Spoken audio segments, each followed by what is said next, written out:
देशको राजनीतिमा नायक फिल्मको शैलीमा उदाएका गृहमन्त्री सुदन गुरुङले पद सम्हालेको मात्र 26 दिनमा राजीनामा दिएका छन्।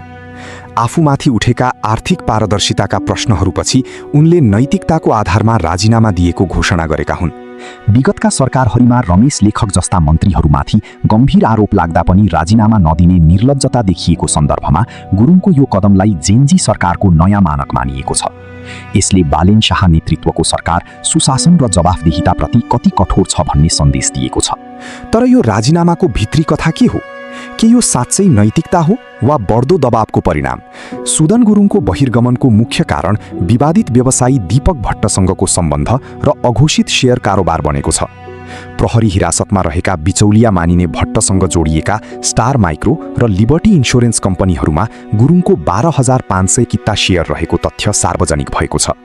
विवाद त्यतिमा मात्रै सीमित छैन। गुरुङले मन्त्री बनेपछि बुझाएको सम्पत्ति विवरणमा यी शेयरहरू कतै उल्लेख गरेका थिएनन्। साथै ती शेयर किन्नका लागि विजय श्रेष्ठबाट लिएको 7,50,000 रुपैयाँ ऋणको विवरण पनि उनले गायब पारेका थिए। यही मिसम्याच र पारदर्शिताको अभावले गर्दा उनलाई राजीनामा दिन चौतर्फी दबाव परेको थियो। राजीनामा दिँदै गुरुङले सामाजिक सञ्जालमा लेखेका छन्, मेरो लागि पदभन्दा ठूलो नैतिकता हो र जनविश्वासभन्दा ठूलो शक्ति अरू केही हुँदैन। उनले आफूमाथि लागेका आरोपहरूको निष्पक्ष छानबिन होस् र पदमा रहँदा स्वार्थको द्वन्द्व कन्फ्लिक्ट अफ इन्ट्रेस्ट नदेखियोस् भन्नका लागि राजीनामा दिएको दावी गरेका छन्। सुदन गुरुङको यो 26 दिने कार्यकाललाई कतिपयले बलिउड फिल्म नायकका अनिल कपुरसँग तुलना गरेका छन्। उनले पद सम्हालेकै राति प्रहरी मुख्यालय पुगेर हाई प्रोफाइल व्यक्तिहरूलाई पक्राउ गर्न निर्देशन दिएका थिए। हाललाई गृह मन्त्रालयको जिम्मेवारी प्रधानमन्त्री बालेन शाह आफैले सम्हाल्नु भएको छ। गुरुङमाथि उठेका प्रश्नहरूको अनुसन्धान गर्न एक उच्चस्तरीय छानबिन समिति गठन गर्ने तयारी भइरहेको छ।